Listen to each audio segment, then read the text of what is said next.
warahmatullahi wabarakatuh. Perkenalkan, nama saya Renata Ririn Indriani dari kelas R4C. Di video kesempatan kali ini, saya akan menjelaskan tentang pengertian pasar barang dan kurva IS.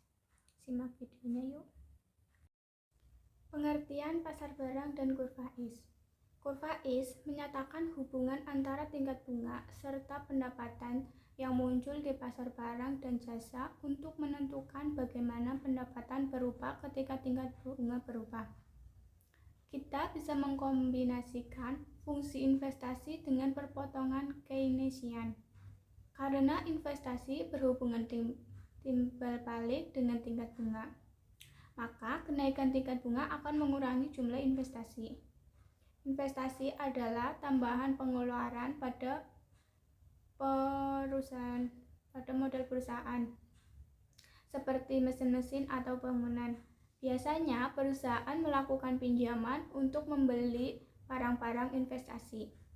Semakin tinggi bunga pinjaman, maka semakin kecil keuntungan yang diperkirakan perusahaan bila melakukan pinjaman untuk membeli mesin-mesin baru atau bangunan. Dan oleh karenanya, mereka akan mengurangi pinjaman dan investasi. Yang kedua, ada tingkat bunga, investasi, dan kurva IS. Perpotongan Keynesian adalah cara untuk mempelajari model IS-RM karena menunjukkan bagaimana rencana pengeluaran rumah tangga, perusahaan, dan pemerintahan menentukan pendapatan perekonomian. Perpotongan Keynesian membuat asumsi yang menyederhanakan bahwa tingkat investasi yang direncanakan satu adalah tetap. Yang ketiga, ada pasar uang dan kurva LM. Pasar ini menyatakan hubungan antara tingkat bunga dan tingkat pendapatan yang muncul di pasar uang.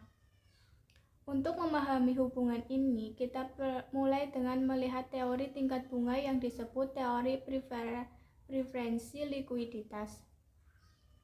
Untuk mengembangkan teori ini, biasanya kita mulai dengan penawaran keseimbangan uang real.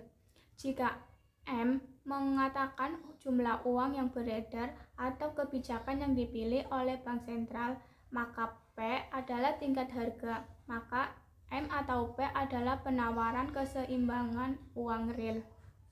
Yang keempat, ada pendapatan, permintaan uang, dan kurva LM. Setelah mengembangkan teori preferensi likuiditas sebagai penjelasan atas apa yang menentukan tingkat bunga, kita biasanya menggunakan teori tersebut untuk menderivasi kurva LM. Bagaimana pengaruh perubahan tingkat pendapatan perekonomian terhadap keseimbangan uang real, bahwa tingkat pendapatan mempengaruhi permintaan terhadap uang. Yang keempat, pendapatan, permintaan uang, dan kurva LM. Setelah mengembangkan teori preferensi likuiditas sebagai penjelasan atas apa yang menentukan tingkat bunga, maka kita biasanya menggunakan teori tersebut untuk menderivasi kurva LM.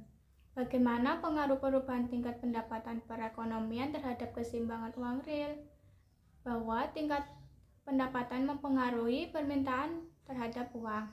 Ketika pendapatan tinggi, maka pengeluarannya juga tinggi, sehingga orang terlibat dalam lebih banyak transaksi yang mensyaratkan penggunaan uang.